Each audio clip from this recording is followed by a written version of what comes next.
Hello welcome to my channel ကျွန်တော်အခုဘယ်နိုင်ငံကိုရောက်နေဆိုတာကတော့ခုကြည့်နေတဲ့သူကိုအထူးတက်လည်းမိတ်ဆက်ပေးဖို့လုပ်နေမယ်လို့မထင်ပါဘူးခင်ဗျ။ဘာဖြစ်လို့လဲဆိုတော့အခုကျွန်တော်နောက်မှာမြင်နေရတဲ့အတိုင်းပင်လယ်ထဲကိုပါဆက်ထဲကနေရေတွေပန်းထုတ်နေတဲ့ချင်းသစ်ဦးကောင်းနဲ့ငါးကိုယ်နဲ့ပေါင်းထားတဲ့အဖြူအောင်ရုပ်တုကိုမြင်လိုက်တာနဲ့စင်ကာပူနိုင်ငံကိုရောက်နေဆိုတာကိုသိကြပေါက်သိနိုင်မှာမို့လို့ပါခင်ဗျ။ဒီ vlog မှာတော့စင်ကာပူနိုင်ငံရဲ့ track mark တစ်ခုဖြစ်တဲ့ Malayan လို့ခေါ်တဲ့ဒီရုပ်တုရဲ့စိတ်ဝင်စားဖို့ကောင်းတဲ့အကြောင်းလေးတွေကိုကျွန်တော်ရဲ့ viewer တွေအတွက် share လုပ်ပေးသွားမှာဖြစ်ပါတယ်ခင်ဗျ။အဲ့တော့ဘာဖြစ်လို့ဒီရုပ်တုကချင်းသစ်တစ်ပိုင်းငါးတစ်ပိုင်းပုံစံနဲ့ထူးထူးခြားခြားဖြစ်နေရလဲ။ပြီးတော့ဒီရုပ်တုနဲ့စင်ကာပူနိုင်ငံနဲ့ဆက်ဆက်မှုရှိနေတဲ့နောက်ခံသမိုင်းကြောင်းရောပါလဲ။သိချင်တယ်ဆိုရင်ဆက်ကြည့်လို့ရပါတယ်ခင်ဗျ။ဒီရုပ်တုရဲ့နာမည်ဖြစ်တဲ့ Malayan ဆိုတာကတော့ပင်လယ်လို့အဓိပ္ပာယ်ရတဲ့ Mar နဲ့ချင်းသစ်လို့အဓိပ္ပာယ်ရတဲ့ Lion ကိုပေါင်းထားတာပါတဲ့။အဲ့မှာကျွန်တော်စဉ်းစားကြည့်ပင်လယ်ကစီးမဟုတ်ဘူးလားပေါ့။ဘာလို့ Mar ဖြစ်နေရလဲဆိုတော့စိတ်ဝင်စားလို့ internet မှာတစ်ချက်ရှာကြည့်လိုက်တော့ Mar ဆိုတာပြင်သစ်ဘာသာစကားမှာဆိုပင်လယ်လို့အဓိပ္ပာယ်ရပါတယ်။တကယ်လို့ပြင်သစ်စကားလုံးကိုယူသုံးထားတာမဟုတ်ဘူးဆိုရင်တော့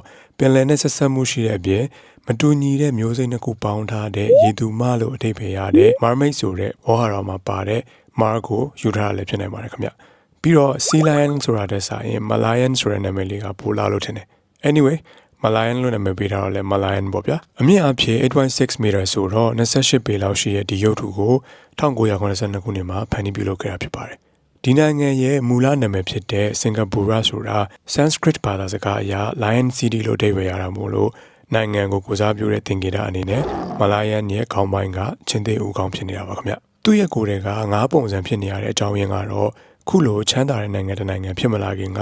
ငါးဖမ်းတဲ့လုပ်ငန်းအဓိကလုပ်ကိုင်တဲ့တငါရွာအနေနဲ့အစပြုခဲ့တာကိုကိုစားပြုခြင်းလို့ပါမလာယန်ရဲ့ပါဇက်တွေကနေပင်လယ်ထဲကိုရေတွေဆက်မပြတ်ပန်းထွက်နေတာကတော့တငါရွာလေးအနေနဲ့စတင်ခဲ့ပြီးချမ်းသာတဲ့ကျွန်းနိုင်ငံတစ်ခုဖြစ်လာခဲ့တဲ့စင်ကာပူနဲ့ပင်လယ်ကြားကနက်ရှိုင်းနဲ့ဆက်နွယ်မှုကိုပြကျင်တဲ့သင်္ကေတလို့ကျွန်တော်ကတော့ထင်မိပါတယ်ခင်ဗျစင်ကာပူလာလဲတဲ့လူတွေတော်တော်များများမလာယန်ရှိရဲ့ဒီနေရာကိုရောက်ရင်ချင်းသစ်ပါဇက်တွေကထွက်လာတဲ့ရေတွေကကိုပါဇက်တွေကိုဝင်နေတဲ့ပုံစံမျိုး post တွေလုပ်ပြီးအမတ်တရားဓာတ်ပုံရိုက်ကြတာကိုမြင်မှုကြမှာပါခုကြည့်နေတဲ့သူကလည်းစင်ကာပူရောက်တဲ့အခါအဲ့လိုဓာတ်ပုံရိုက်ချင်နေဆိုရင်တော့ဒီနေရာကိုမနေ့ပိုင်းမှာလာဖို့အကြံပေးချင်ပါတယ်ခင်ဗျနေ့လယ်နဲ့ညနေမှာလာမယ်ဆိုရင်ဒီနေရာကိုလာတဲ့ခီးသွားတွေအများများတာမို့လို့ဓာတ်ပုံလာလေးတွေရိုက်ဖို့အတွက် photo spot ကောင်းကောင်းရဖို့အခက်အခဲရှိနိုင်လို့ပါမလာယန်ရှိရဲ့ဒီနေရာကနေစင်ကာပူရဲ့ trademark လည်းဖြစ်တယ်လို့ iconic landmark တစ်ခုလည်းဖြစ်တဲ့ Marina Bay Sands Resort အဆောက်အဦကြီးရဲ့ကောင်းကင်နောက်ခံနဲ့အရန်လာတဲ့ panoramic view ကိုလည်းကြည့်နိုင်ပါတယ်ဒါပြင်တခြားနာမည်ကြီးဆောက်အဦဖြစ်တဲ့ဒူးရင်သီးဒီဇိုင်းနဲ့ Esplanade တွေကိုဝင်ကြည့်ချင်တယ်ဆိုရင်လည်း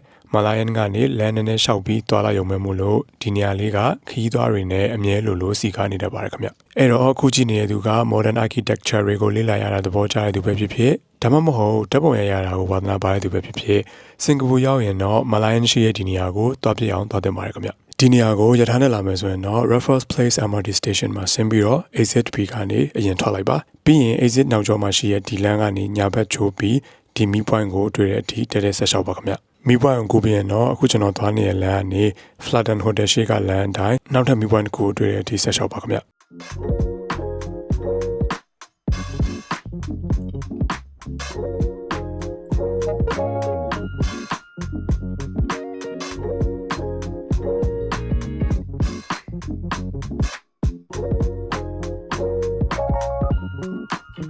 Flatten Hotel ရှိကဒီမီပွိုင်းကနေလမ်းကူးပြီးပြီဆိုရင်တော့ဒီလေကားတွေကိုတွေ့ပါလိမ့်မယ်ခင်ဗျအဲ့ဒီလေကားတွေတန်းတက်ဆင်းပြီးရင်ဘယ်ဘက်ကိုချိုးပြီးတော့လမ်းလေးနဲ့ဆက်လျှောက်လိုက်တာနဲ့မလာယန်ရှိတဲ့နေရာကိုရောက်ပါပြီခင်ဗျပြီးတော့ဒီနေရာကိုရောက်လက်စနဲ့တခါတည်းဆက်သွားတဲ့နေရာလေးတစ်ခုရှိပါသေးခင်ဗျအဲ့ဒီနေရာကတော့ Marina Bay Sands ကိုဒီလို view နဲ့မြင်ရမယ် Esplanade Mall ရဲ့ rooftop ပဲဖြစ်ပါတယ်ကဲပြောနေကြပါတယ်ကျွန်တော်အခုတခါတည်းခေါ်သွားပေးမယ်လိုက်ခင်နော်ကဲရောက်ပါပြီဗျာ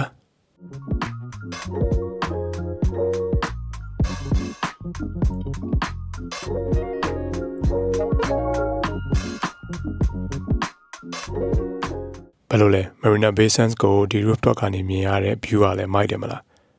ဒီနေရာကို Malayan ကနေဘယ်လိုလာလဲဆိုတာကိုပြောပြထားတဲ့ vlog နောက်တစ်ခုကိုဒီ video အောက်က description မှာ link ချပေးထားပါတယ်ခင်ဗျသိချင်တယ်ဆိုရင်သွားကြည့်လိုက်နော်ပြီးတော့ဒီ rooftop ကနေပဲဟိုးမှာလမ်းမြင်နေရတဲ့ Singapore Flyer နာကနေ Marina Bay Sands ကိုဒီလို view နဲ့မြင်ရတဲ့နေရာလေးကိုရောအဲ့ဒီ vlog ထဲမှာပြောပြပေးထားပါတယ်ခင်ဗျ If you enjoyed this video please hit the like button and don't forget to subscribe my channel see you in my next vlog bye bye